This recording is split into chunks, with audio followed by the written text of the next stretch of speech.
जी, आज हमारे किसान मसीहा स्वर्गीय बाबा महेंद्र सिंह टिकैत आज ही के दिन 6 अक्टूबर 1935 को आपका जन्मदिन हुआ था और आप 5 साल की आयु में बलियान खाप के मुखिया बनाए गए थे।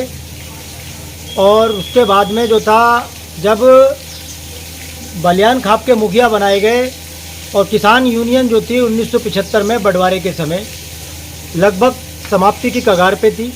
1987 में एक हरियाणा का डेलीगेशन आपके पास आया और कहा कि राष्ट्रीय स्तर पर आप जो है किसान यूनियन की जो इसकी जिम्मेदारी है निभाएं, क्योंकि बाबा महेंद्र सिंह टिकैत जब बलियान खाप के मुखिया थे तब भी 1967 को आधार वर्ष मानकर किसानों को न्यूनतम समर्थन मूल्य घोषित करने और 100% खरीद करने की मांग किया करते थे, अपनी पंचायतों में उठाया करते थे।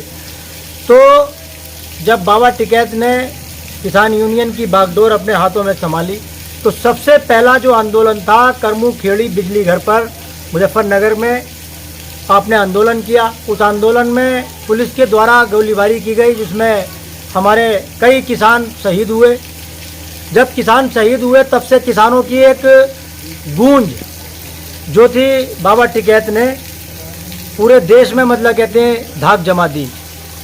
हमारे रामपुर का ही एक वाकया था कि बाबा टिकैत पंचायत में लखनऊ जा रहे थे, उन्हें रामपुर भी वो टिकैत मुझसे मतलब ट्रेन से उतरे।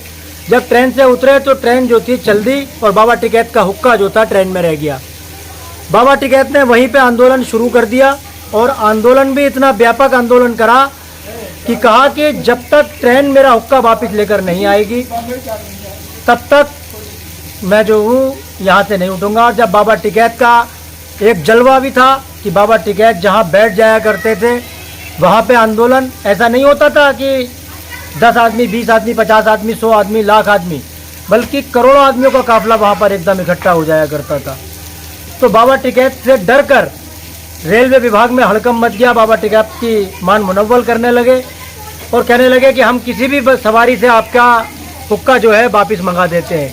लेकिन बाबा टिकैत ने कहा क्योंकि जो ट्रेन 12-12, 15-15, 24-24 घंटे लेट चलती है, वो ट्रेन को इतनी जल्दी क्या थी कि जो मेरा हुक्का लेकर चली गई। तब रेलवे विभाग ने तय किया कि उस डिब्बे को जो है काटकर किसी दूसरी गाड़ी में जोड़कर बाबा टिकैत का हुक्का जो था रामपुर आया। इसी तरह से बाबा टिकैत ने दिल्ली बोट क्लब पर बहुत बड़ा धरना चलाया और आज जो हम लोग किसानों की जो भी आवाज़ उठाई जाती है या सरकार को झुकना पड़ता है वो बाबा टिकैत के सिखाए हुए तरीके से ही हमें मिलता है। बाकी सरकारें चाहे बीजेपी की हो, समाजवादी की हो, बहुजन की हो, कांग्रेस की हो या अन्य किसी पार्टी की हो, कोई फायदा नहीं है। सरकारें जो है सब की सब धूर्त हैं और किसान का शोषण करने पर उतारू हैं। किसान को अगर अपना हक लेना है तो बाबा टिकैत के बताए हुए तरीक़े पर जो अराजनीतिक रहते हुए पूरी तरह से आंदोलन कर करके अपना हक लेना होगा। और मैं ये कहता हूँ कि हर घर का कम से कम एक व्यक्ति एक दिन महीने में ज़रूर निकाले अपना, क्योंकि हम बहुत अच्छे किसान हैं और हम देश के सबसे, अगर हमारा देश अगर किसी मतलब कहते हैं अर्थव्यवस्था किसी चीज़ पर टिकी हुई है तो सिर्फ कृषि पर। किसी भी क्षेत्र में अगर हमने सबसे ज़्यादा तरक्की की है हमारे देश में तो वो कृषि में की है, क्योंकि 1967 में हमारे देश में ये हाल था कि हम अपने खाने लायक अनाज पैदा नहीं करते थे।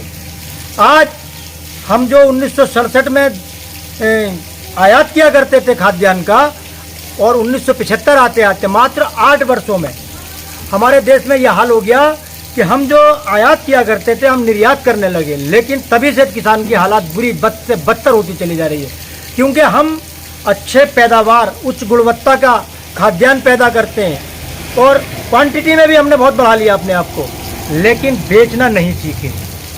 क्यों कि अगर हमारे पास में किसी खाद्यान्न की कमी होती है, किसी चीज़ का भाव मिलने का होता तो सरकार पाबंदियां लगा देती है। तो हमें घर में कम से कम एक किसान के बेटे को किसान के लिए कहीं ना कहीं आंदोलनों में शामिल होना चाहिए और बाबा टिकैत के बताए हुए रास्ते पर चलना चाहिए, तभी हमारे देश की तरक्की संभव है, किसान की तरक्की संभव है। अभी जो कृषि अध्यादेश 2020 सरकार लेकर आई थी और उसमें पूरी तरह से किसानों को मतलब दबाने का कार्य किया जा रहा था। जब किसानों ने आंदोलन किया, दिल्ली को चारों तरफ से घेर लिया, तो माननीय प्रधानमंत्री जी ने देश के किसानों से माफ़ी मांगते हुए कहा कि हमसे कहीं ना कहीं गलती हुई है और हम किसानों को समझा नहीं पाए कि हम किसानों को समझ नहीं पाए। तो ये जो कृषि अध्यादेश 2020 हम लेकर आए हैं, इसको हम वापस लेते हैं। तो ये इस जैसी धूर्त सरकार ने, जिसने कोई भी अगर कानून बना दिया उल्टा या सीधा, कितने ही आंदोलन हुए, वापस लेने की कोई कोशिश नहीं की। तो किसानों की आपकी शक्ति के आगे उसको झुकना पड़ा। और वो तरीका कौन सा था? वो तरीका था स्वर्गीय बाबा महेंद्र सिंह टिकैत का सिखाया हुआ। तो आज जो था मतलब कहते हैं हमने कार्यालय पर उनका जन्मदिन मनाया, उनके चित्र पर माल्यार्पण पुष्प अर्पित किए और मिठाई वितरित करके सभी का मुंह मीठा कराया। और बहुत बहुत शुक्रिया। जय जवान जय किसान।